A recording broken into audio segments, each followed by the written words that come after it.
Eu me lembro do som do telefone tocando naquele quarto de hotel. Era um quarto caro, desses, com lençol branco que brilha, frigobar cheio, espelho grande no banheiro. Eu estava de pé no meio do cômodo com as mãos tremendo e sangue na faca. O cheiro do incenso ainda estava grudado nas paredes, no teto, na minha roupa. No identificador do celular, um nome que o Brasil inteiro conhecia. Era a terceira vez que aquela pessoa me ligava naquela semana. Eu atendi com a voz firme, como se nada estivesse acontecendo, como se eu não tivesse acabado de fazer o que fiz.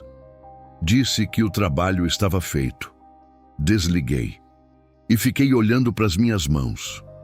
Hoje, eu sou porteiro. Trabalho num prédio comercial na zona sul de São Paulo. Faço turnos de 12 horas, ganho o suficiente para pagar o aluguel e comer. Minha vida cabe num quarto simples, numa Bíblia gasta com a capa de couro desbotada e num banco de igreja toda quarta-feira à noite. E eu tenho paz. Meu nome é Márcio Ferreira. E o que eu vou contar aqui, eu nunca contei completo para ninguém, nem para o pastor que me libertou, nem para a mulher que Deus usou para me buscar numa praça de madrugada.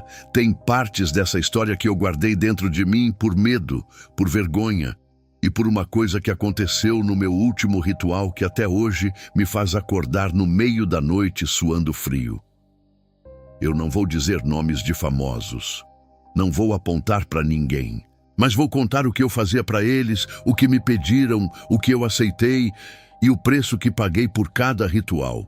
Porque o preço existe, sempre existe. E quem diz que não, está mentindo ou ainda não recebeu a cobrança. Eu cresci dentro de uma igreja evangélica. Eu sabia orar, sabia o que era pecado, sabia o nome de Jesus desde que aprendi a falar. E mesmo assim, escolhi o outro lado. Essa é a parte que mais dói de contar, porque eu não fui enganado sem saber. Eu sabia, e fui assim mesmo. Tem uma coisa que aconteceu no meu último ritual, uma coisa que eu vi com esses olhos que mudou tudo. Foi ali que eu decidi que precisava sair, mas isso eu só conto no final. Por enquanto, preciso voltar ao começo. Preciso contar de onde eu vim para vocês entenderem como um menino que cantava hinos com a avó acabou fazendo trabalhos de sangue para gente que aparece na televisão. Eu vim de uma cidade pequena, no interior de Minas Gerais. Tão pequena que todo mundo conhecia todo mundo. E o maior evento da semana era o culto de quarta à noite na Assembleia de Deus. Minha avó, Dona Sebastiana, me criou sozinha numa casa de chão batido, com paredes finas que tremiam quando ventava forte. A casa era pobre, mas limpa.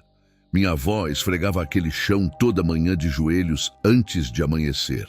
Tinha um fogão a lenha, um varal no quintal e um quadro com um versículo de Salmos pendurado na parede da sala. Não tinha televisão, não tinha geladeira, mas tinha café quente toda madrugada e oração toda noite. Meu pai eu nunca conheci. Minha mãe dizia que ele tinha ido trabalhar em São Paulo e nunca voltou. Quando eu perguntava mais, ela mudava de assunto. Quando eu insistia, ela chorava. Então eu parei de perguntar. Aprendi cedo que existem perguntas que machucam mais que o silêncio. Eu tinha 7 anos e minha mãe foi embora também. Eu lembro que era noite de terça. Ela me colocou para dormir, cantou uma música baixinho, dançou no cabelo. De manhã, minha avó me acordou com a mão no meu ombro. Eu olhei para o colchão do lado e estava vazio. As roupas dela tinham sumido do guarda-roupa. Minha avó não chorou na minha frente. Só disse, agora somos nós dois e Deus, meu filho. Eu cresci com aquele vazio dentro do peito. Faltava tudo. Faltava dinheiro, faltava comida algumas noites, faltava roupa que servisse porque eu crescia rápido e não tinha grana para comprar. Mas o que mais faltava era ouvir alguém dizer eu te amo, que não fosse a minha avó. Eu queria um pai, queria uma mãe, queria que alguém me escolhesse, sabe? Que alguém olhasse para mim e dissesse, eu fico. O que eu tinha era a igreja. Culto toda noite, segunda, quarta e sexta na Assembleia e domingo o dia inteiro. Minha avó me levava pela mão, sentava no terceiro banco da esquerda e ficava lá de olhos fechados orando com uma intensidade que me assustava e me dava segurança ao mesmo tempo. Eu decorei versículos, aprendi a orar, cantava os hinos com voz fina de menino. Eu gostava da igreja, gostava do barulho, do louvor, das palmas. Gostava de sentir que pertencia a alguma coisa, mas no fundo, lá no fundo, tinha um pedaço de mim que olhava para tudo aquilo e pensava: se Deus é tão bom, por que tirou meu pai, minha mãe e me deixou com a barriga vazia? Eu nunca disse isso em voz alta, mas pensava todo dia. Minha avó tinha uma coisa que eu nunca entendi na época. Ela acordava às 4 da manhã para orar, todo dia, sem exceção. Chovendo, frio, doente, não importava. Eu acordava com o cheiro do café que ela passava no coador de pano antes de ajoelhar na sala. Café fraco, ralo, coado devagar. Mas o cheiro enchia a casa inteira. Até hoje, quando sinto o cheiro de café de madrugada, meu peito aperta. Ela orava de joelhos na sala escura, com uma vela acesa do lado da Bíblia aberta, e sussurrava os versículos com uma devoção que parecia conversa de verdade. Como se Deus estivesse ali, sentado na cadeira da frente ouvindo, eu espiava do corredor, morrendo de sono, e via aquela mulher pequena, magra, de cabelo branco, falando com Deus como se ele fosse vizinho. E eu acreditava que era verdade. Naquela época, eu acreditava. Quando eu tinha 15 anos, minha avó começou a tossir. No começo pouco, depois muito, depois sem parar. Pneumonia. Não tinha dinheiro para hospital particular. O posto de saúde era longe. E o remédio que o médico passou, ela não podia comprar. Eu vi minha avó definhar na minha frente em 40 e poucos dias. Vi a mulher mais forte que eu conhecia ficar tão fraca que não conseguia levantar da cama. Na última noite, ela segurou minha mão e disse: não larga de Jesus, meu filho, promete para mim. Eu prometi. Ela sorriu, dormiu, não acordou. Eu tinha 17 anos e estava sozinho no mundo, sozinho de verdade. Sem pai, sem mãe, sem avó. Só eu, uma casa vazia e uma promessa que eu não ia conseguir manter. 2 semanas depois do enterro, eu vendi o que dava para vender. Coloquei tudo numa mochila e peguei um ônibus para São Paulo. Não conhecia ninguém, não tinha plano, não tinha endereço para chegar. Só sabia que precisava sair daquela cidade onde cada esquina me lembrava dela. São Paulo me engoliu. Nos primeiros meses, dormi em albergue, debaixo de marquise, na rodoviária. Arrumei trabalho como ajudante de cozinha num restaurante na Zona Norte. Depois, como faxineiro. Depois, como atendente numa lanchonete que ficava aberta a noite inteira. O dono gostou de mim porque eu não reclamava, não faltava e aceitava qualquer turno. Eu tinha 19 anos quando conheci Dona Iracema Souza. Ela era diferente de todas as pessoas que entravam naquela lanchonete. Bem vestida, perfume bom, cabelo arrumado, anéis nos dedos. Vinha toda sexta-feira à noite. Pedia um café preto e ficava sentada no canto lendo um caderninho de capa roxa. Sempre educada, sempre generosa na gorjeta. Eu achava que era professora ou médica. Um dia ela me chamou no balcão e perguntou meu nome. Eu disse. Ela me olhou nos olhos por um tempo longo e disse uma frase que mudou minha vida. Você enxerga coisas que os outros não enxergam, não é, menino? Eu gelei. Desde criança eu sentia presenças. Sabia quando alguém ia chegar antes de bater na porta. Via sombras no canto do olho que sumiam quando eu virava.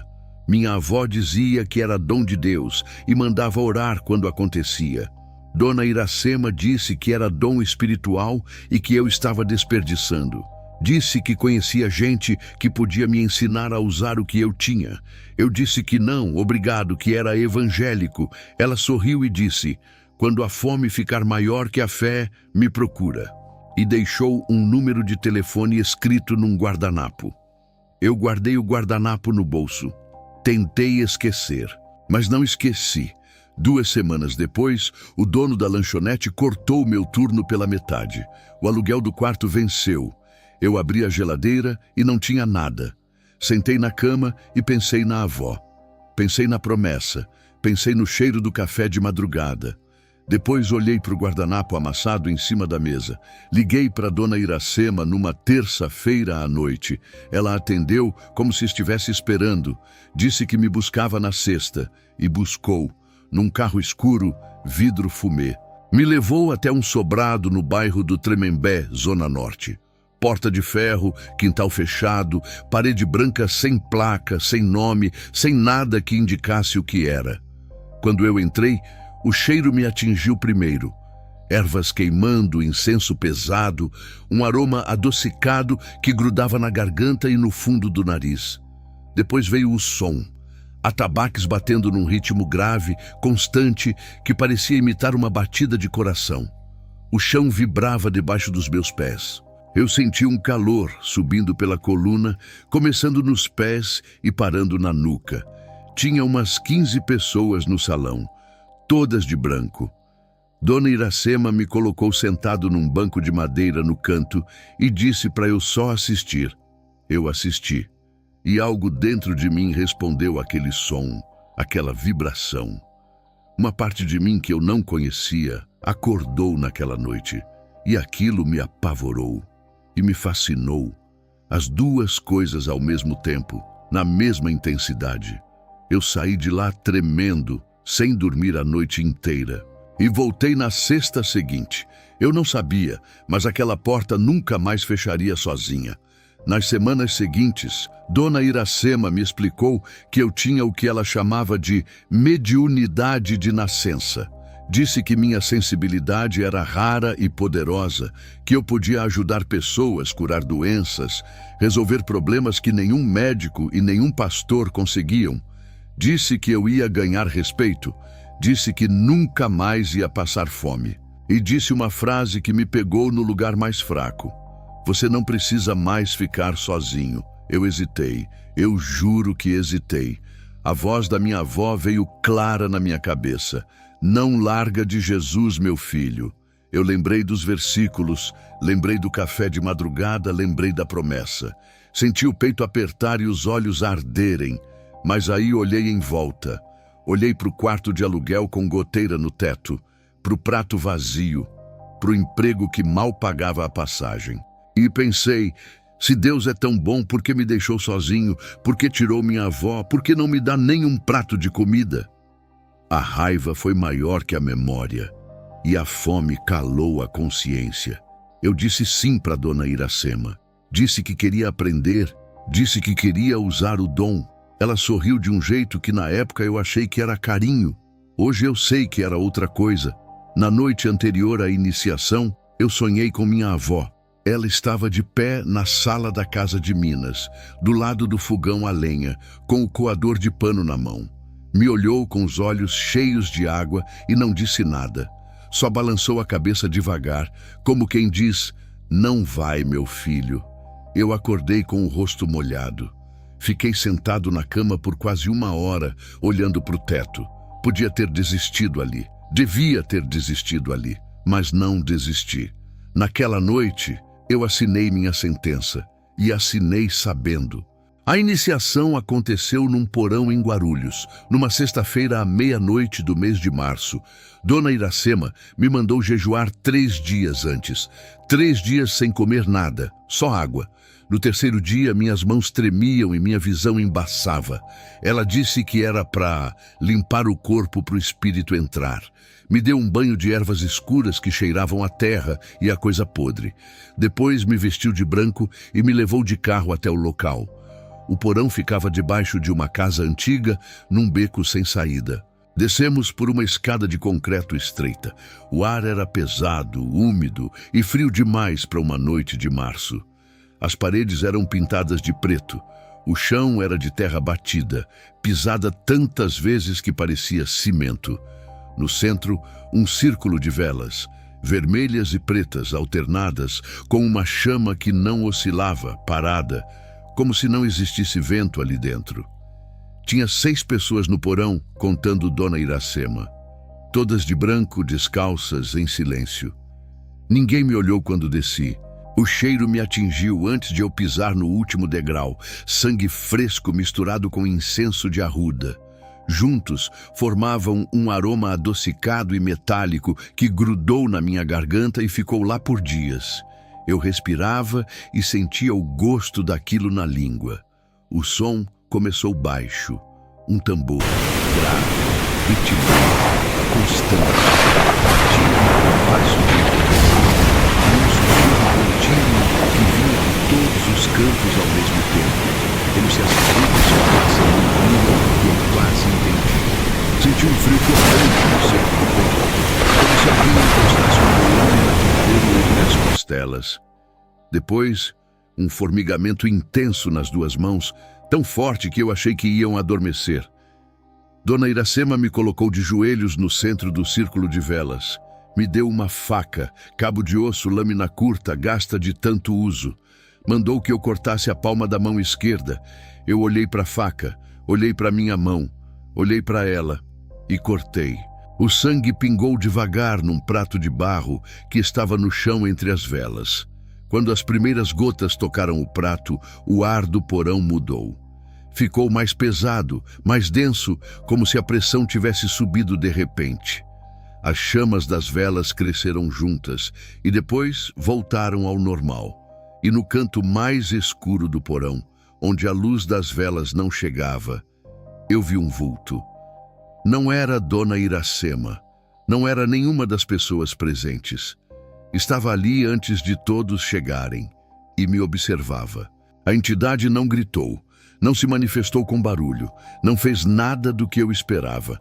Quando se manifestou pela primeira vez, a voz que veio era calma, grave, profunda, mas calma, quase acolhedora, quase paternal, e me chamou pelo nome, Márcio, como se me conhecesse de sempre, como se tivesse esperado por mim. E disse uma frase que entrou no meu peito como veneno doce, como uma lâmina quente que corta sem dor. Eu estive esperando você desde que sua avó morreu. Eu sei o que você sente. Eu sei da solidão. Eu sei da fome.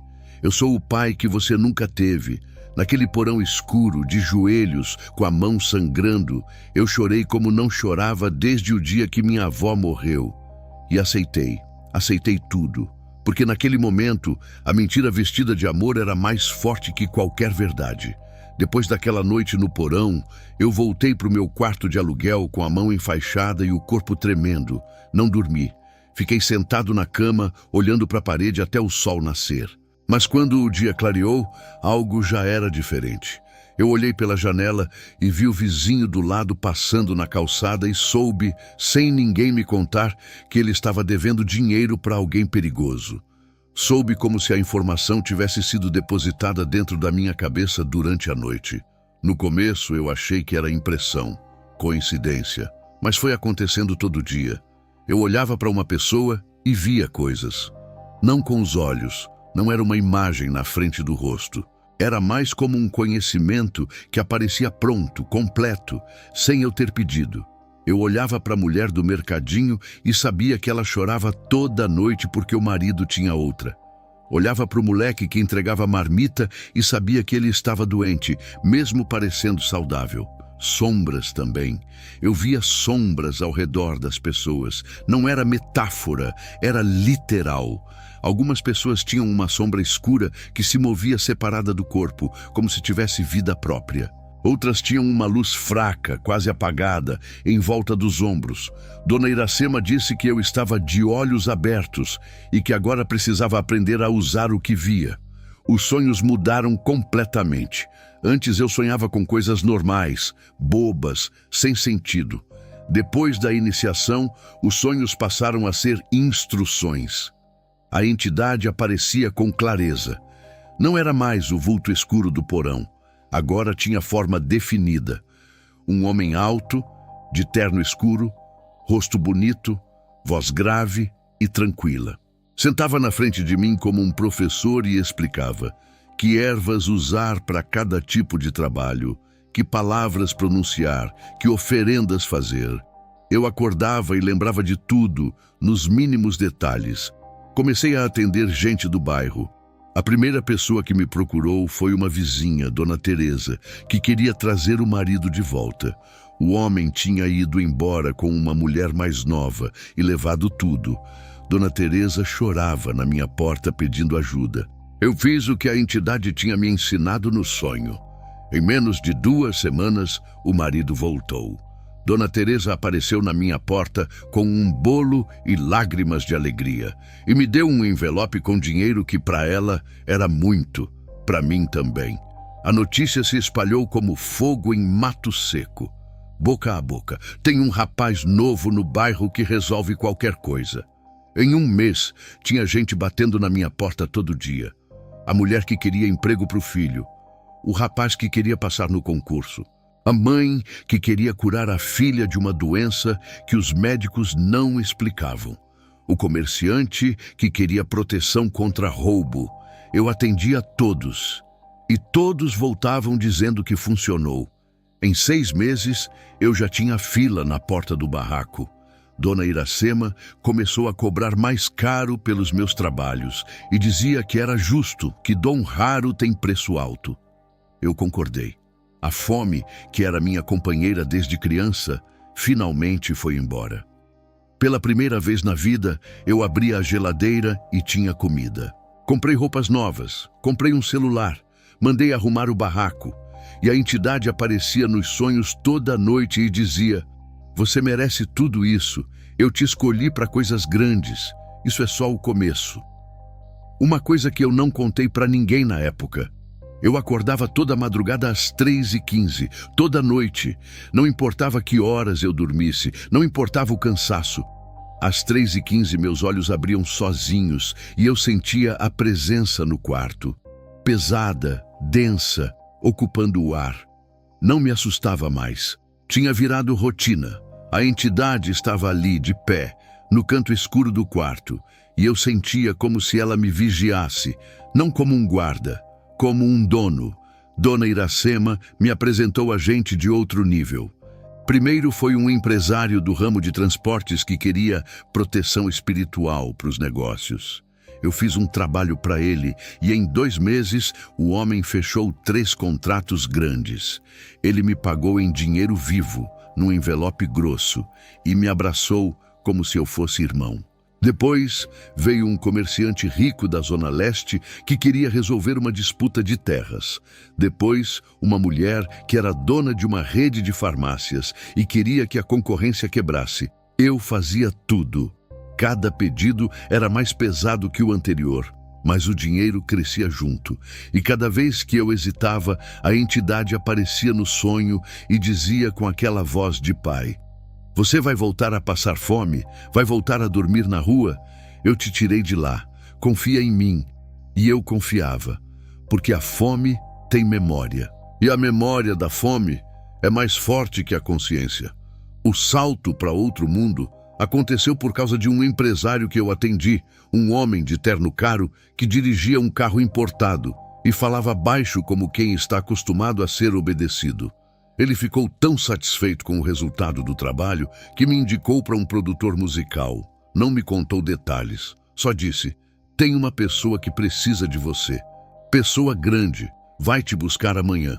No dia seguinte, um carro preto com vidro escuro parou na frente do meu barraco. Um motorista desceu, abriu a porta de trás e não disse nada. Eu entrei. Fui levado até um apartamento na zona sul de São Paulo, num bairro que eu nunca tinha pisado. Porteiro de terno, elevador com espelho, corredor com carpete. Quando a porta do apartamento abriu, eu vi um rosto que conhecia da televisão. Era um cantor, famoso. O tipo de famoso que lota estádio, que aparece em programa de auditório, que tem milhões de seguidores.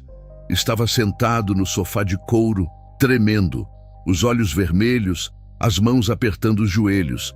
Me olhou e disse: "Eu tentei de tudo. Médico, psicólogo, pastor, padre, nada funciona. Me disseram que você resolve." Eu olhei para ele e vi a sombra, escura, densa, grudada nas costas dele como um parasita. Eu fiz o trabalho naquela noite mesmo, no quarto de hóspedes do apartamento. Usei o que a entidade me ensinou. 2 semanas depois, o cantor me ligou.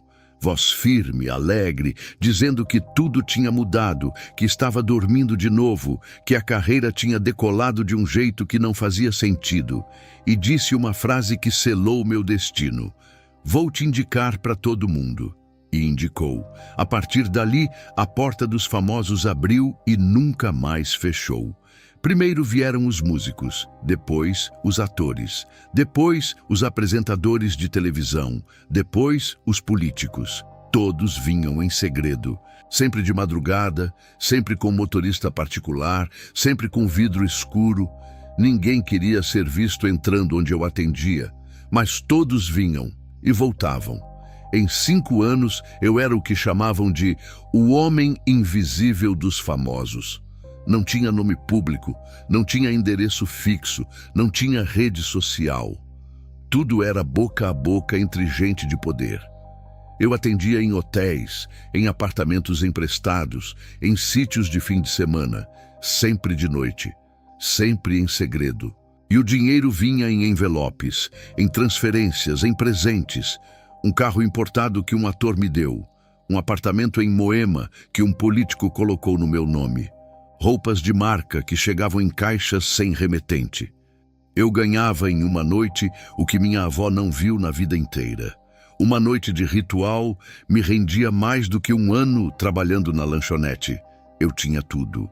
Apartamento com vista para a cidade, carro na garagem, armário cheio de roupa cara, geladeira que era preciso escolher o que comer porque tinha coisa demais. As pessoas me tratavam com reverência. Com medo também, mas principalmente com reverência. Eu entrava num lugar e todo mundo abaixava a cabeça. Todo mundo me obedecia. Mas uma noite que nunca consigo esquecer. Eu estava no apartamento sozinho. Tinha acabado de fazer um trabalho pesado para um político que queria ganhar uma eleição. Eu estava cansado, suado, com dor de cabeça. Fui ao banheiro lavar o rosto. Abri a torneira. Joguei água no rosto, levantei a cabeça e olhei para o espelho. E não me reconheci. O rosto era meu, o cabelo, a barba, a cicatriz na mão, tudo meu. Mas os olhos não eram. Estavam escuros demais, fundos demais, e tinha alguma coisa ali dentro que não era eu. Como se outra presença olhasse de volta pelo mesmo par de olhos. Eu desviei o olhar, liguei a televisão alto para não pensar. Sentei no sofá de couro caro, no apartamento caro, com a roupa cara e senti o vazio mais profundo que já senti na vida. Eu achava que tinha vencido. Na verdade, estava sendo preparado para o abate. O primeiro sinal de que a cobrança tinha começado foi a insônia. Não a insônia comum de quem toma café demais ou está preocupado. Era outra coisa. Eu ficava 3, 4 dias seguidos sem dormir, os olhos abertos, o corpo exausto, a mente acelerada. E quando finalmente dormia, os sonhos já não eram mais instruções, eram cobranças. A entidade aparecia com o rosto diferente, menos pai, mais patrão, e dizia que eu devia mais, que precisava fazer mais, que o que eu tinha recebido precisava ser pago. Depois veio o sangue. Eu começava a sangrar pelo nariz sem nenhum motivo, no meio de uma conversa, no meio de um ritual, no meio de uma refeição. O sangue vinha de repente, escorria pelo lábio, pingava na roupa e eu tinha que fingir que era normal. Quando passava, eu olhava para o papel e o sangue era escuro demais, quase preto. Renata Lima entrou na minha vida no 3º ano. Ela era atendente numa padaria perto do meu apartamento. Bonita, simples, riso fácil, olho sincero. A única pessoa em São Paulo que me tratava como gente normal. Não sabia o que eu fazia. Achava que eu era consultor empresarial. Eu deixei que achasse. A gente se aproximou devagar, como gente normal faz. Cafés, conversas, passeios. Ela me fazia rir, fazia eu esquecer por algumas horas do que eu era.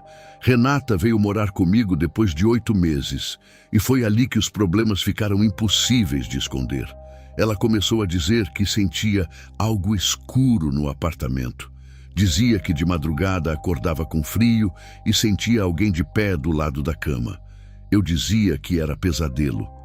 Ela acreditava, mas ficava mais tensa a cada semana. Um dia, 3 da manhã, eu estava no quarto quando ouvi um grito. Renata estava na sala, de pé, encostada na parede, tremendo inteira, apontando para o canto do corredor. "Tem alguém ali, Márcio. Tem alguém ali. Eu estou vendo." Eu olhei e vi a sombra, parada, me encarando. Mas eu disse para Renata que não tinha nada, que era pesadelo, que ela voltasse para a cama. Ela voltou, mas nunca mais dormiu direito naquele apartamento. As exigências da entidade aumentaram. Os rituais que antes eu fazia com ervas e velas passaram a pedir coisas mais pesadas. Sangue, não o meu, outros tipos de sangue. Oferendas maiores, em lugares mais escondidos. A linguagem da entidade nos sonhos mudou. Menos pai, mais cobrador. Menos confie em mim, mais você deve. Um famoso me procurou com um pedido que me fez engolir seco. Queria destruir a carreira de um rival. Não queria que o rival fracassasse aos poucos. Queria destruição, total, rápida, irreversível. Eu fiz a consulta com a entidade e ela mostrou nos olhos o que ia acontecer se eu fizesse aquele trabalho. Não era só o rival que ia cair. A esposa dele ia adoecer. Os filhos iam sofrer. A família inteira ia desmoronar. E eu vi tudo. Vi como num filme projetado dentro da minha cabeça. E fiz assim mesmo, por dinheiro. O envelope era grosso. Eu peguei com as 2 mãos e guardei no cofre. E naquela noite não dormi. Não por insônia, por escolha. Porque sabia que se dormisse, ia sonhar com o rosto daquelas crianças. Depois daquele trabalho, algo mudou em mim. Eu estava num banheiro de hotel, lavando sangue das mãos depois de um ritual. Abri a torneira, esfreguei os dedos, levantei o rosto para o espelho e vi. Meus olhos tinham mudado. As pupilas estavam dilatadas, maiores do que deviam, escuras como poço sem fundo. E enquanto eu olhava, meu rosto sorriu. Mas eu não sorri. Eu não mandei meu rosto sorrir. Algo dentro de mim sorriu usando o meu rosto. E eu fiquei ali, parado, com as mãos molhadas, olhando para o meu próprio reflexo sorrir de algo que eu não sabia. Aquele foi o momento em que eu soube, no fundo da alma, que eu não estava mais sozinho dentro do meu próprio corpo. A destruição veio rápida. Em menos de 1 ano, tudo que eu tinha desabou como se o chão tivesse aberto debaixo de mim. Primeiro foi o dinheiro. Sumiu. Não de uma vez, mas de um jeito que não fazia sentido. Dívidas que apareceram do nada. Cobranças de contratos que eu nunca assinei. Advogados me procurando por processos que eu não entendia. O dinheiro que entrava nos envelopes saía por buracos invisíveis. Em 3 meses, perdi o apartamento. A saúde foi embora junto. Comecei a vomitar sangue, escuro, grosso, com um cheiro metálico que me fazia querer gritar. Perdi 15 quilos num tempo que não consigo precisar. O cabelo começou a cair. As mãos tremiam o tempo todo, não só durante os rituais. Eu me olhava no espelho e via um homem de 40 e poucos anos, com aparência de 60. Renata, minha Renata. A coisa mais limpa e boa que eu tive na vida. Numa noite de terça-feira, ela acordou aos gritos. Eu corri para o quarto e a encontrei no chão, encolhida, tremendo, gritando que via algo vindo na direção dela, algo que se arrastava, algo que sorria. Eu a abracei e ela me empurrou com uma força que não combinava com o corpo pequeno dela. Gritou, "É você! É por sua causa!" Chamei a ambulância.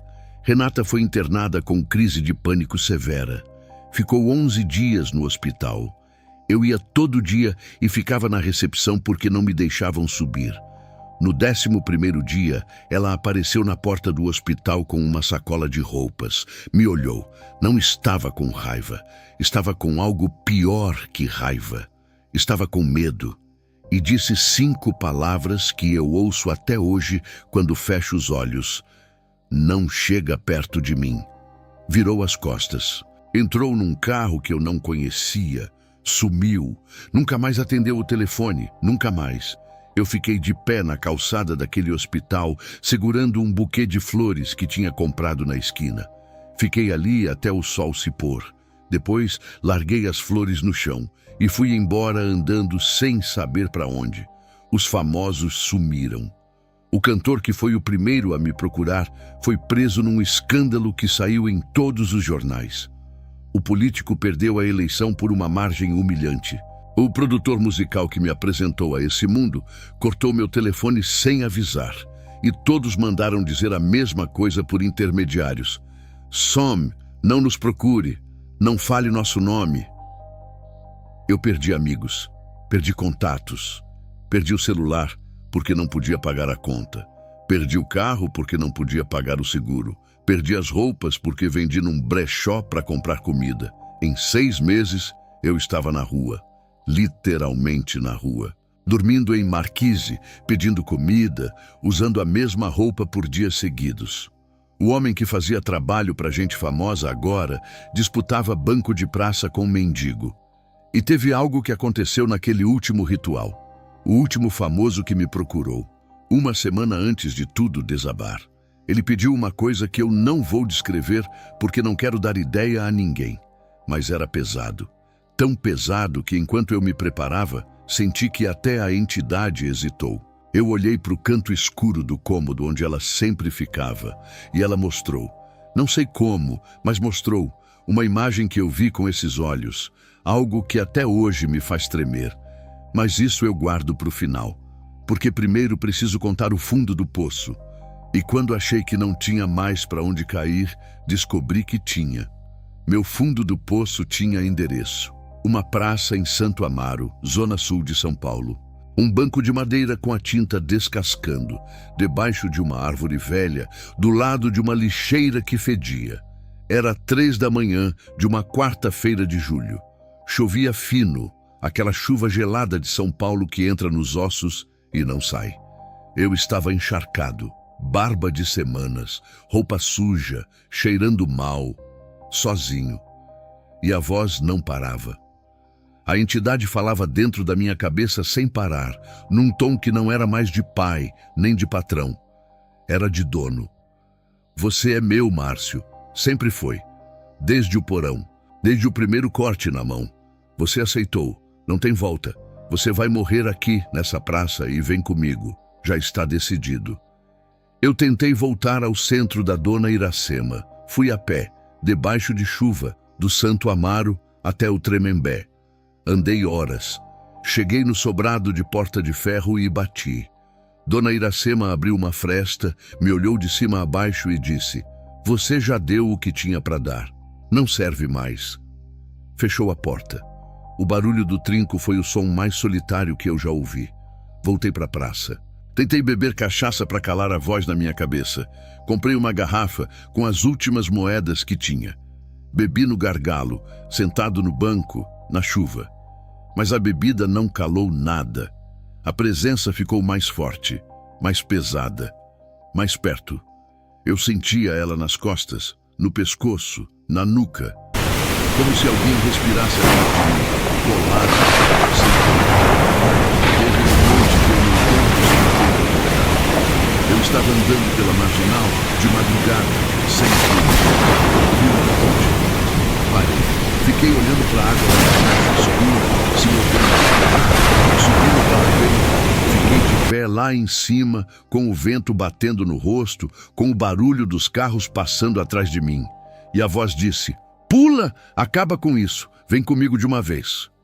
Eu olhei para baixo, os pés no concreto fino do parapeito, as mãos segurando o corrimão, o corpo inclinado para frente. Eu estava pronto.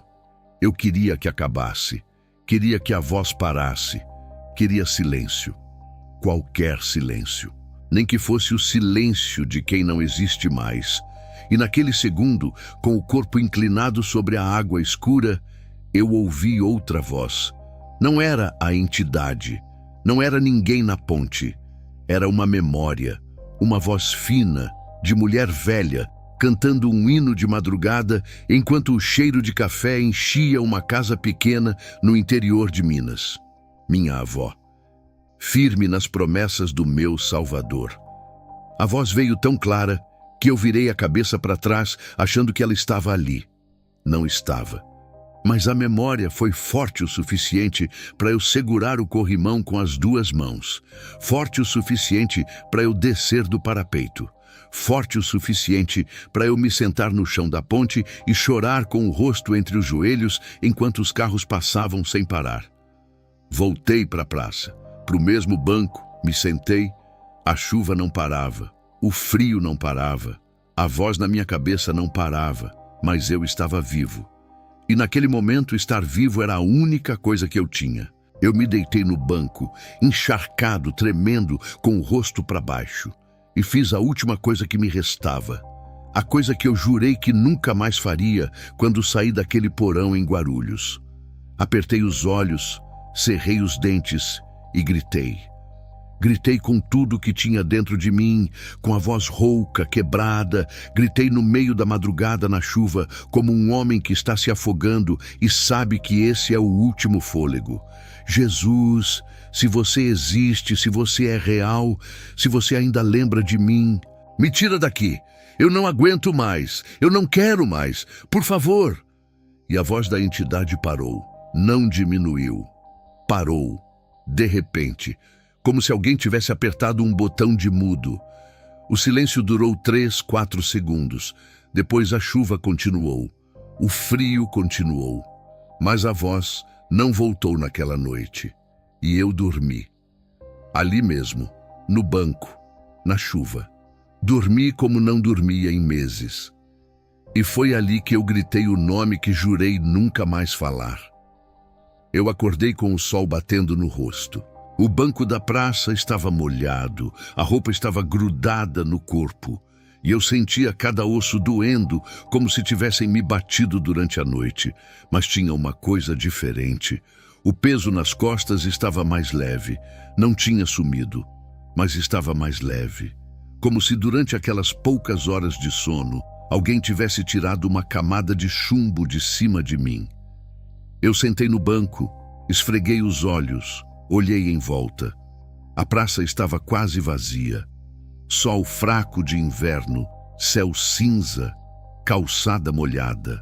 Eu não tinha para onde ir, não tinha o que comer, não tinha ninguém para ligar. Fiquei ali sentado com as mãos nos joelhos, olhando para o chão sem pensar em nada, esperando, não sei o quê, mas esperando. Foi quando eu vi os pés, sapatos simples, escuros, gastos, parados na minha frente. Levantei o olhar devagar. Uma senhora de cabelo branco, baixa, com vestido estampado e uma sacola de feira na mão esquerda. Rosto redondo, pele escura, olhos pequenos e atentos. Me olhava com uma expressão que não era de pena, era de certeza, como quem sabe exatamente por que está ali. Ela disse: "Filho, eu sonhei com você essa noite. Eu não te conheço, nunca te vi na vida, mas Deus me mostrou seu rosto enquanto eu dormia e disse uma coisa só: vai buscar meu filho na praça de Santo Amaro." Eu olhei para aquela mulher e abri a boca para falar, mas não saiu nada. A garganta travou, os olhos encheram de água e eu chorei. Chorei sentado naquele banco sujo, fedendo, na frente de uma desconhecida que Deus mandou me buscar. O nome dela era Glória Santos, Dona Glória. 68 anos, viúva, aposentada, morava num bairro simples na Zona Sul. Ia à feira toda manhã de sábado, e a Praça de Santo Amaro não ficava no caminho dela. Ela tinha que pegar 2 ônibus para chegar ali. Acordou às 5 da manhã, disse para o filho que precisava ir a um lugar e foi. Sem saber meu nome, sem saber minha história, sem saber nada. Só com o rosto que Deus mostrou no sonho e a ordem de ir buscar. Dona Glória não fez pergunta, não pediu explicação. Não olhou para minha roupa suja, nem franziu o nariz para o meu cheiro. Estendeu a mão e disse: "Vem comigo, filho. Deus não te deixou aqui à toa." Eu peguei a mão dela, levantei do banco e fui. Ela me levou de ônibus até o Jardim São Luís. Descemos numa rua de casas simples, portões baixos, cachorro solto na calçada. No final da rua tinha um galpão com uma placa pintada à mão: Assembleia de Deus. Não era uma igreja grande, era um galpão de fundo de quintal com telhado de zinco, bancos de madeira, ventilador barulhento no teto e um púlpito de compensado.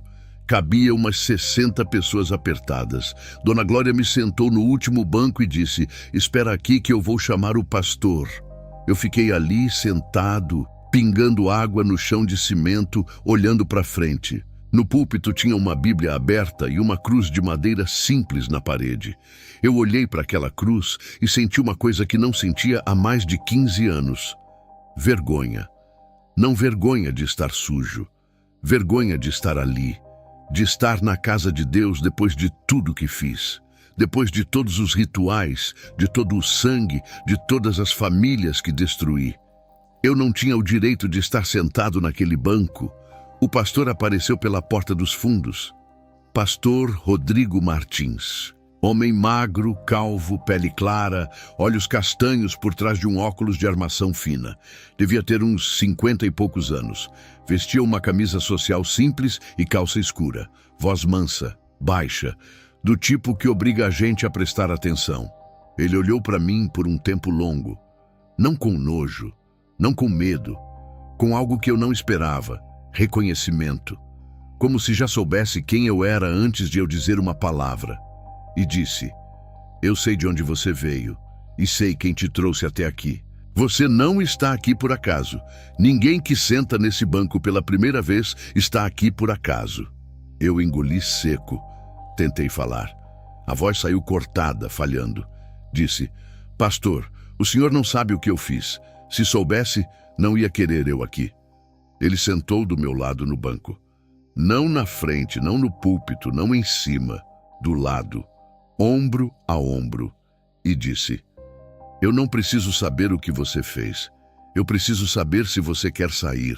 Às 7:30 da noite daquela quarta-feira, sentado no último banco daquele galpão de zinco, sujo, fedendo, com a roupa molhada grudada no corpo e a mão com a cicatriz tremendo, eu disse em voz alta: "Eu não mereço. Eu sei o que eu fiz. Eu sei cada nome, cada ritual, cada família que eu destruí. Eu não mereço estar aqui, mas eu quero voltar. Eu quero sair do escuro. Nem que eu morra tentando. Eu quero sair." O pastor Rodrigo não respondeu. Não fez sermão. Não abriu a Bíblia. Não disse versículo. Ele ficou sentado do meu lado em silêncio e chorou. As lágrimas desceram pelo rosto dele devagar, em silêncio, enquanto ele olhava para frente. E ficamos ali. 2 homens sentados num banco de madeira num galpão vazio, chorando, sem dizer nada. E aquele silêncio disse mais do que qualquer pregação que eu já ouvi na vida. Porque naquele silêncio eu entendi uma coisa que a entidade passou 15 anos tentando me fazer esquecer: que existe um amor que não cobra nada em troca. A libertação começou na noite seguinte, quinta-feira. O pastor Rodrigo ligou para 8 irmãos da igreja e pediu que viessem. Não explicou detalhes, só disse: "Tem um filho que precisa voltar para casa. Venham preparados para a guerra." Quando eu cheguei ao galpão, às 7 da noite, os 8 já estavam lá, 4 homens e 4 mulheres. Gente simples, pedreiro, costureira, motorista de ônibus, dona de casa. Gente que trabalhava o dia inteiro e estava ali de noite, por um desconhecido que cheirava mal e tinha os olhos fundos. O pastor me sentou numa cadeira de plástico no centro do salão. Os 8 ficaram em volta, de pé, de mãos dadas. Dona Glória estava ali. Me olhou e fez que sim com a cabeça, como quem diz: "Vai dar certo." O pastor abriu a Bíblia. Os irmãos começaram a orar. Vozes baixas no começo, depois mais altas. Depois num tom que eu sentia vibrar no chão. Não demorou 10 minutos. O primeiro sinal veio por dentro. Uma náusea que subiu do estômago como uma onda, violenta, sem aviso. Eu me curvei para frente e vomitei. Bile, espuma amarela, depois coisas escuras que eu não consigo descrever. O estômago se contraía com uma força que parecia que iam me arrancar as costelas por dentro. 2 irmãos seguraram a cadeira porque eu tremia tão forte que ela se arrastava no chão. O suor brotou do corpo inteiro, como se eu estivesse dentro de uma sauna. A camisa encharcou em minutos. Os irmãos oravam mais alto.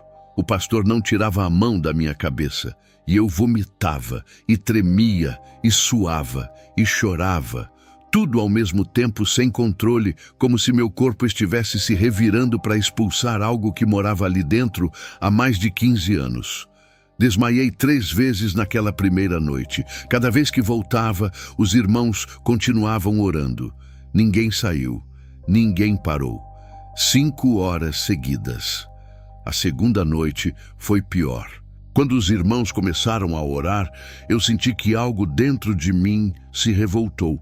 Não foi um pensamento. Foi uma presença que se moveu, se ergueu, se inflou como um bicho acuado.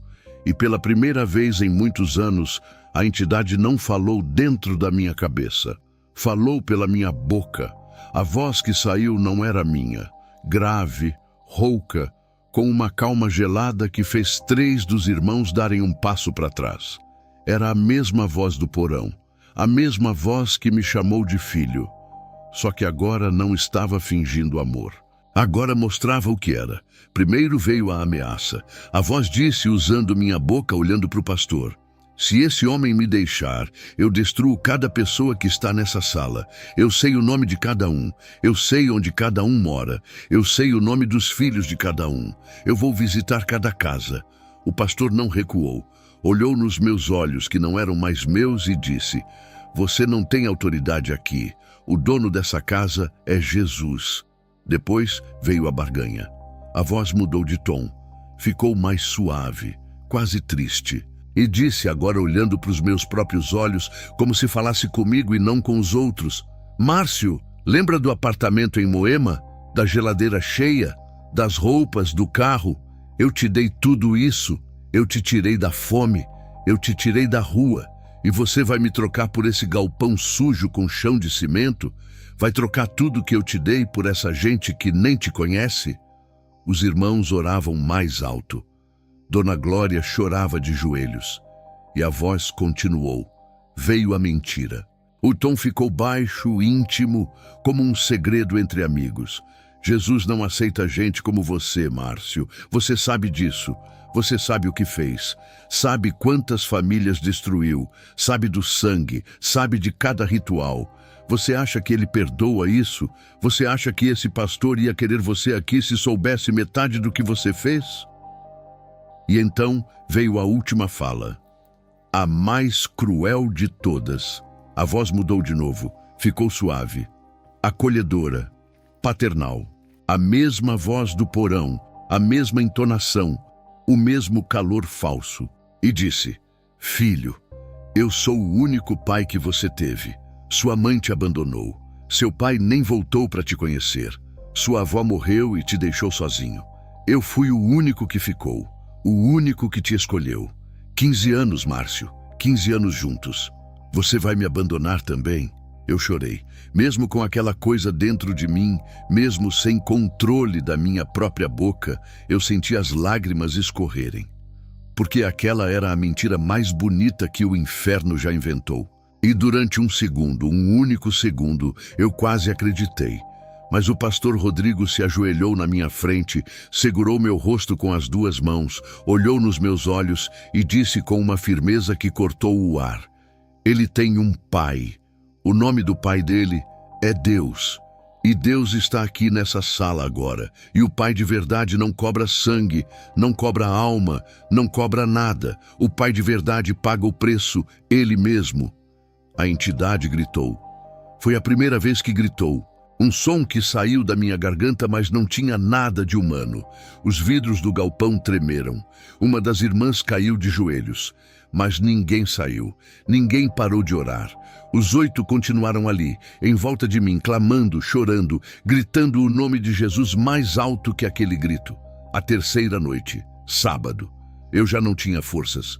Estava no chão do galpão, de bruços, a bochecha encostada no cimento frio. Os irmãos oravam em revezamento desde a noite anterior. nunca menos de 4 ao mesmo tempo. O pastor Rodrigo não saiu da igreja em nenhum momento. Não comeu, não dormiu. Ficou ali, às 2h40 da madrugada. Eu sei o horário porque o pastor olhou no relógio depois. Às 2h40, eu estava no chão sem forças para me mover. A voz dentro de mim estava fraca, como um rádio perdendo sinal. Ainda dizia coisas, mas as palavras não formavam frases completas. Pedaços de ameaças, pedaços de mentiras, misturados, confusos. O pastor Rodrigo ajoelhou do meu lado, colocou a mão na minha cabeça e disse com voz firme, sem gritar, sem forçar, com uma autoridade que não vinha dele: em nome de Jesus Cristo de Nazaré, o Filho do Deus vivo, eu ordeno, saia. Ele não é mais seu, ele nunca foi seu. Ele foi comprado com sangue que vale mais que todo o sangue que você já derramou. Saia agora. E eu senti com o corpo inteiro. Algo que estava dentro de mim, grudado, enraizado, entrelaçado com meus órgãos e meus ossos e meus pensamentos, começou a se mover. Subiu do fundo do estômago para o peito, como mãos que agarravam de dentro e estavam sendo arrancadas uma por uma. Cada dedo que soltava eu sentia. Doía. Doía como se estivessem tirando algo que cresceu dentro de mim por 15 anos. O peso subiu do peito para a garganta. Eu abri a boca e soltei um grito que não era de dor e não era de libertação. Era os dois. Um som que veio do fundo de tudo que eu era. E quando o grito acabou, a temperatura do meu corpo caiu de repente. Um frio intenso que durou 3 segundos. 3 segundos que pareceram 3 horas. E depois parou. Tudo parou. O zumbido. Aquele zumbido constante que morava na minha cabeça desde a noite da iniciação no porão em Guarulhos. Aquele som de estática, de rádio entre estações, que estava ali tão presente que eu tinha esquecido que existia. Parou. Pela primeira vez em mais de 15 anos. Silêncio. Silêncio de verdade. Silêncio dentro da minha própria cabeça. Eu fiquei deitado no chão de cimento do galpão. O rosto molhado de suor e lágrimas.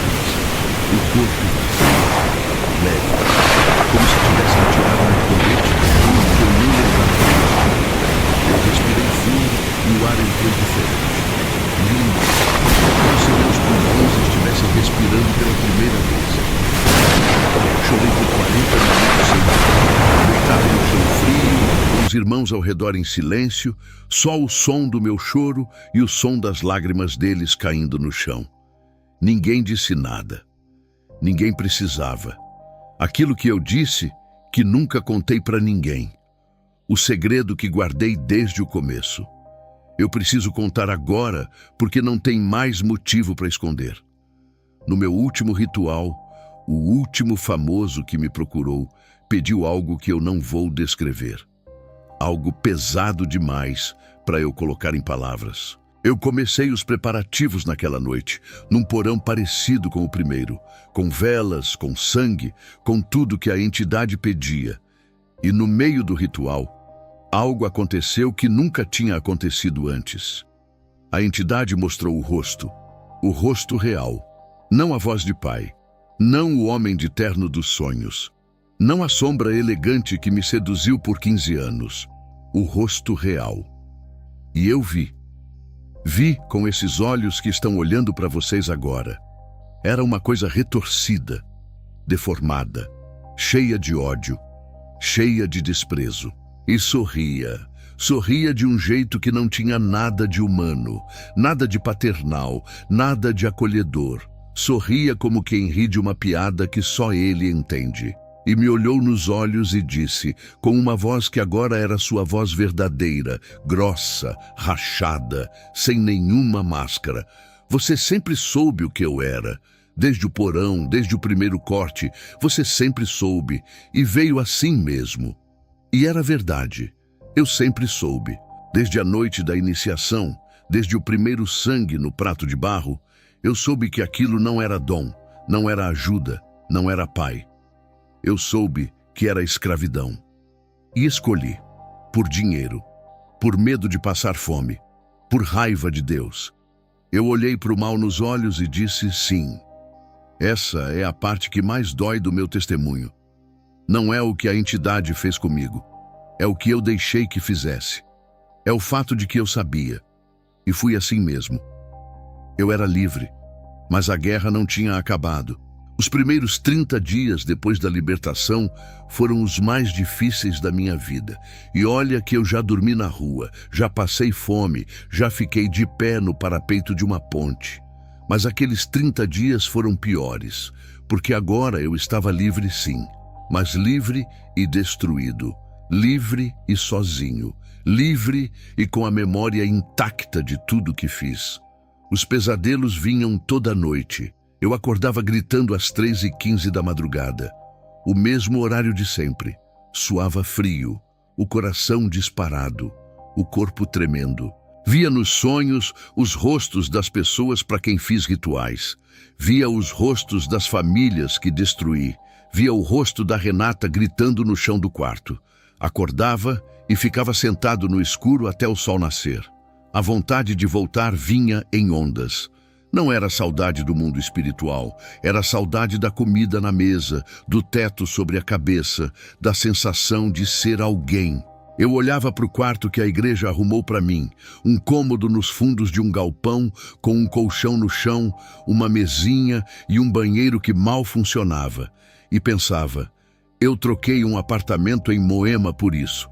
E a tentação sussurrava, você pode ter tudo de volta. Alguns membros da igreja desconfiavam de mim. Eu via os olhares, gente que mudava de banco quando eu sentava perto, cochichos que paravam quando eu chegava. Uma senhora disse para o pastor, sem saber que eu estava ouvindo, será que esse homem não está fingindo? Será que não veio enganar a gente? Aquilo doeu. Doeu porque eu sabia que eles tinham razão em desconfiar. Eu não merecia a confiança de ninguém. O pastor Rodrigo enfrentou a congregação num culto de domingo. Parou no meio da pregação, olhou para a igreja e disse, eu sei que tem gente aqui desconfiada do irmão Márcio. Eu entendo, mas eu vou fazer uma pergunta. Quem aqui nunca precisou de misericórdia? Quem aqui nunca fez algo que tinha vergonha? Se alguém nessa sala é perfeito, levanta a mão e sai agora. Porque quem é perfeito não precisa de igreja. Ninguém levantou, ninguém saiu. E a partir daquele dia, os olhares diminuíram, não sumiram, mas diminuíram. Uma pessoa acreditou em mim quando ninguém mais acreditava. Dona Glória, a mesma mulher que Deus mandou me buscar na praça. Toda terça e sexta, sem falhar, aparecia na porta do meu quarto com uma marmita. Arroz, feijão, carne, salada. Comida simples, feita com cuidado. Sentava comigo na mesinha, abria a Bíblia e lia um trecho. Não pregava, não cobrava, não fazia perguntas sobre meu passado. Só lia a Bíblia, orava comigo e antes de ir embora, dizia sempre a mesma frase. Deus não te trouxe até aqui para te largar no meio do caminho, meu filho. Teve dias que eu chorei na frente dela. E ela não disse nada. Só ficou ali, com a mão no meu ombro, esperando eu parar. Dona Glória é a pessoa mais parecida com minha avó que eu já conheci. E eu acho que Deus fez isso de propósito. O teste veio 2 meses depois da libertação. Eu estava no quarto, de noite, lendo a Bíblia. Ainda com dificuldade porque as palavras embaralhavam e eu perdia a concentração fácil. Bateram na porta. Abri. Um motoboy com um envelope pardo grosso. Disse, encomenda para o senhor Márcio. Eu peguei, assinei, fechei a porta. Dentro do envelope, dinheiro. Muito dinheiro. Notas de 100 organizadas presas com elástico. E um bilhete escrito à mão sem assinatura. Volta, eu pago o dobro, o triplo. Você sabe que precisa. Você sabe que merece mais que esse buraco. Eu fiquei de pé no meio do quarto, segurando aquele envelope com as 2 mãos. Olhei para o dinheiro, olhei para o quarto. O colchão no chão, a goteira no canto, o ventilador que fazia barulho. Olhei para a Bíblia aberta na mesinha e fiquei ali, parado, por longos minutos. A tentação era real. Não era uma voz sobrenatural. Era a minha própria cabeça me dizendo que eu merecia mais, que Deus não ia se importar, que eu podia pegar só um pouco. A memória da fome é traiçoeira. Ela te convence de que qualquer coisa vale a pena para nunca mais sentir aquele vazio no estômago. Eu levei o envelope para o quintal. Coloquei no chão de terra. Acendi um fósforo e queimei. Fiquei ali de pé, olhando o fogo comer o dinheiro, as notas se enrolando, ficando pretas, virando cinza. Quando acabou, voltei para dentro, sentei no colchão e chorei. Não de tristeza, de alívio. Porque pela primeira vez na vida, eu escolhi certo. Deus devolveu coisas, devolveu a saúde, parei de vomitar, recuperei peso, o cabelo parou de cair, voltei a dormir. Devolveu um emprego, consegui uma vaga de porteiro num prédio comercial na Zona Sul. Turno de 12 horas, salário mínimo, mas honesto. Devolveu a paz. Eu deitava a cabeça no travesseiro e não ouvia vozes, só silêncio. Aquele silêncio que eu implorei na ponte. Ele veio, mas veio de um jeito que eu não esperava. Mas nem tudo voltou. E eu preciso dizer isso porque testemunho que mente sobre as consequências não é testemunho. É propaganda. Renata Lima nunca voltou. Eu liguei 3 vezes nos primeiros meses. Na primeira, caiu na caixa postal. Na segunda, chamou e ninguém atendeu. Na terceira, ela atendeu. Ficou em silêncio por alguns segundos e disse: Márcio, eu acredito que você mudou. Eu rezo por você. Mas eu fecho os olhos e ainda vejo aquela sombra no pé da cama. Eu acordo de madrugada e ainda sinto o frio. Eu não consigo. Me desculpa. E desligou. Nunca mais atendeu. Eu tentei mais 2 vezes. Caixa postal. Depois, o número mudou. Eu aceito. Essa é a consequência. Não foi Deus que tirou Renata de mim. Fui eu. Fui eu que levei o mal para dentro da casa onde ela dormia. Fui eu que menti dizendo que era pesadelo quando eu sabia que era real. Algumas coisas que a gente quebra não tem conserto nessa vida. E Renata é uma delas. Eu oro por ela todo dia. Peço a Deus que ela esteja em paz, que tenha encontrado alguém que mereça ela, que durma sem medo, e peço perdão, mesmo sabendo que ela não vai ouvir. Depois de 4 meses liberto, eu consegui o telefone da minha mãe. Morava em Goiânia, trabalhava de faxineira num condomínio. Eu liguei num domingo de manhã. O telefone chamou 6 vezes antes de ela atender. Quando ouviu minha voz, ficou em silêncio tão longo que eu achei que tinha caído a ligação. Depois disse com a voz tremendo: Márcio, é você? Eu disse que era. Ela ficou mais um tempo em silêncio e disse: Eu soube o que você virou. Uma vizinha sua de São Paulo me contou faz anos. Eu não liguei, não procurei, porque eu não merecia te procurar. Eu te abandonei dormindo. Eu fui embora e não voltei. Eu não mereço que você me ligue. A voz dela quebrou. Eu ouvi o choro abafado do outro lado da linha. Eu respirei fundo e disse: Mãe, eu fiz coisas que a senhora nem imagina. Eu destruí famílias. Eu servi ao diabo sabendo o que estava fazendo. Eu não tinha o direito de ser perdoado por ninguém. Mas Jesus me perdoou. Mandou uma desconhecida me buscar numa praça de madrugada. E se ele pôde fazer isso por mim, eu também posso perdoar a senhora. E eu perdoo. Eu perdoo de verdade. As 2 pontas da linha ficaram em silêncio. O silêncio de 2 pessoas chorando ao mesmo tempo, longe uma da outra, conectadas por um fio de telefone e por um amor de décadas. Ficamos ali por muito tempo sem falar. Depois ela disse: Eu te amo, meu filho. Era a primeira vez que eu ouvia aquilo de alguém que não era. Hoje eu tenho 40. Sou porteiro do prédio comercial na Zona Sul de São Paulo. Acordo às 5 da manhã todo dia. Antes de sair para o turno, sento no colchão, abro a Bíblia gasta que o pastor Rodrigo me deu na noite da libertação e leio um capítulo. Depois ajoelho e oro. Não é oração bonita, não é oração de pastor, É oração de homem que sabe de onde veio e que tem medo de esquecer. Vou à igreja 3 vezes por semana, terça, quinta e domingo. Participo do grupo de homens. Ajudo a organizar os bancos antes do culto. Toda quarta-feira à noite, o mesmo dia da semana em que me sentei naquele banco sujo e disse que queria voltar, eu vou à igreja mais cedo. Sento no último banco, o mesmo banco, e fico em silêncio. Só eu e Deus, sem pedir nada, sem dizer nada, só agradecendo por estar ali. Eu não tenho carro, não tenho apartamento, não tenho roupa de marca, não tenho conta no banco que impressione ninguém. Eu tenho um quarto alugado, uma Bíblia, um emprego honesto e paz. E eu trocaria 1000 apartamentos em Moema por uma noite de sono sem pesadelo. E Deus me deu isso. Me deu noites de sono. Me deu silêncio dentro da cabeça. Me deu o direito de me olhar no espelho e ver meu próprio rosto, só o meu, sem mais ninguém olhando de volta.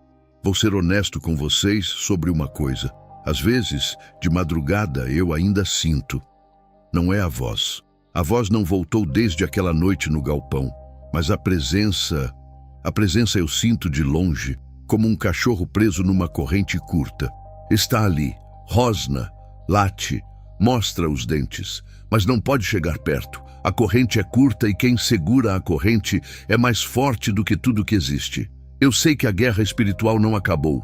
Sei que enquanto eu estiver vivo, o inimigo vai tentar, mas eu não tenho mais medo, porque eu já vi o pior que ele pode fazer e já vi o que Deus faz por um homem que grita o seu nome numa praça de madrugada. Eu visito minha mãe em Goiânia 2 vezes por ano. A gente toma café juntos. Eu olho para ela e vejo uma mulher cansada que carregou uma culpa pesada por décadas. A gente não fala muito sobre o passado. Não precisa. O perdão já foi dado. O que importa agora é o café na mesa e o silêncio de quem se reencontrou tarde, mas se reencontrou. Dona Glória ainda vai à igreja toda quarta. Senta no terceiro banco da direita. Toda vez que eu entro, ela olha para mim e faz que sim com a cabeça, com aquele mesmo sorriso de certeza que tinha quando me encontrou na praça. Eu nunca vou conseguir pagar o que aquela mulher fez por mim, mas eu acho que esse é o ponto. Ninguém paga. A graça não funciona assim. Se você está ouvindo isso agora, eu preciso te dizer uma coisa. Eu sabia a verdade e fugi dela. Cresci dentro da igreja. Sabia orar, sabia quem era Jesus e mesmo assim escolhi o inimigo. Fiz coisas terríveis por dinheiro. Destruí famílias. Destruí a mim mesmo. E mesmo assim, Deus mandou uma senhora que eu nunca tinha visto na vida me buscar numa praça, debaixo de chuva, às 6 da manhã de um sábado. Ele não me mandou um anjo, mandou uma aposentada com sacola de feira, porque é assim que Deus trabalha. Usa gente simples para fazer coisas impossíveis. Se você está preso, se você acha que já foi longe demais, que fez coisa demais, que Jesus não aceita mais, eu preciso que você ouça isso com atenção. Essa é a mesma mentira que o inimigo me contou por 15 anos. A mesma voz que disse que eu era dele, que não tinha volta, que Jesus não perdoava gente como eu. E era mentira. É mentira. Sempre foi. Grita o nome de Jesus. Onde você estiver, na hora que for, do jeito que for. Grita com a boca suja, com a roupa suja, com a vida suja. Ele ouve. Eu gritei numa praça, encharcado de chuva, fedendo, sem nada, e ele ouviu. Se ouviu a mim, ouve você. Eu sou a prova viva de que não existe longe demais para Deus alcançar.